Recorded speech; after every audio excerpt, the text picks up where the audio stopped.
Hey everyone, Mickey again, back with another update on the 16th scale E-Revo VXL that I have. I just want to let everyone know that this truck is not for bashing.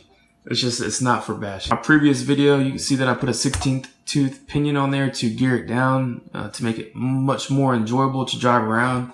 And while that's great for that, if you jump this thing, you will not be able to control it with the 16 tooth pinion. It's just too small. So I've put the 28 tooth pinion back on there, and in doing so, I found that the motor with the 16 tooth pinion was, any dirt got between the motor and the wires running into the receiver, it was kind of scratching away at the wires like it would have eventually done damage with the 16 tooth pinion. I'm thinking I kind of want to get like a 20 tooth pinion on here. I think that'll probably do the trick. But right now I put the 28 tooth pinion back on here. The 16th scale Summit has a 16th tooth pinion on there, if I'm not mistaken. I'll have to double check that. But 16th tooth pinion for jumps and for bashing, not good enough. You won't be able to control your car in the air. Now with the 16th tooth pinion, if I just throw this truck up and smash on the gas or smash on reverse, it'll do a flip in the air. But once you've got all that momentum sending you up into the air, then there's just not enough left to counter or to flip in the air just by pulling the throttle.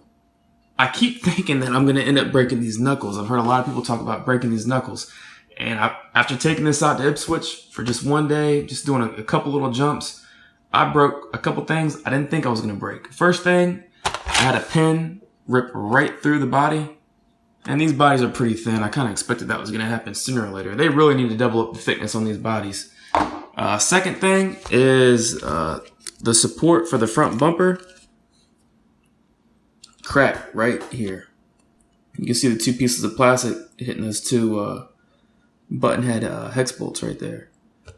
It just snapped clear off. I mean, there's really not much to these, and I really wish they had a larger bottom support front bumper, sort of like the RPM one on my two-wheel drive Stampede. I love how it's connected to the bottom and comes up and protects everything. And when something gets hit, the force goes to the bottom. Whereas this right here, the force goes right into this, right into your front diff. So if you take a front impact, it's going right into your front diff. But I really don't like it going into the top like that, and the dirt gets in there and everything. It's a lot going on here. But anyways, when I first purchased this truck, or whenever you purchase a truck from Traxxas in general, if there's something not right with it out of the box, call Traxxas and they'll get you squared away immediately. When I first got the truck, the way it was shipped, these front supports were bent slightly. And I told Traxxas about it, so they sent me a brand new kit. This is everything for the front and the back. Sent it to me for free. Free shipping, free everything. I also complained about my stickers just coming off the edge. I complained about the body not being cut right. You can see the stickers are just kind of hanging off the edge. Really not a big deal, but when you get a kit, this is the only stickers it comes with. It doesn't come with like a replacement large sticker like this. But they sent me some new stickers for free. You can't even buy these if you want to. You can only get them if you complain to Traxxas about them not being put on from the factory correctly from the beginning. But anyway, so yeah, front impact, no good. Tore that right off. Looked like I got a little backup piece. Another thing is I put the 28 tooth pinion back on there. So that definitely freed up a little bit of room for those wires going into the receiver box. My shocks are leaking. They've been leaking ever since I originally bought this truck. From the bottom. If you look, they're not leaking from the top. Get my finger. They're not leaking from the top, they're leaking from the bottom. On both the front and the back. Of course, I've cleaned this off since I've brought it back. I've got a little 1 gallon air compressor that I use to blow all the dirt off my trucks every single time after I take them out just to keep them clean. And I guess I just didn't hit that one spot right there. But this is exactly what it does on the rear shocks as well. I contacted Traxxas. They told me I should just rebuild them, which I plan on doing anyways because I plan on putting some 90 weight shock oil in here. And I hope that's going to make this a bit better. Other than that, I didn't break anything else. So I'm pretty excited. Actually pretty excited about that.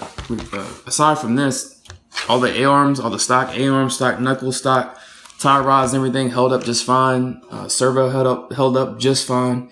But this truck, I want to be able to bash with it, but I just feel like I'm going to have to do a lot more to it. Definitely going to need 90 weight shock oil. That just seems like a mandatory thing that you're going to have to do if you plan on jumping this. And I'm definitely going to need to get a stronger body. I know Proline makes a Raptor body. It's a little bit thicker. And I think another thing that I'm going to try to do is Proline, their body mounts, or little twist-on body cap mounts. I'm probably going to cut this off, drill down into it, and then put those on here, because another thing that I found is these body clips, it's just one little fall and the clips are falling out. They're getting bent up. It's not a really good design for this truck because of how little it is and how little the pins are. They need a different mounting system.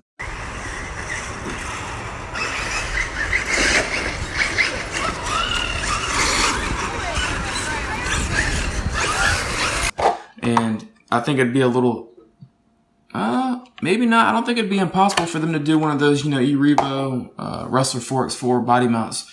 And I think a truck like this, it really deserves that type of body mount, because these body pins, they fall out too easily, and this body is too thin. They just rip out. They rip out too fast.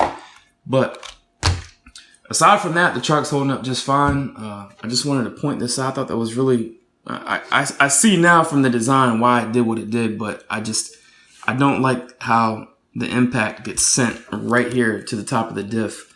I really don't like that. But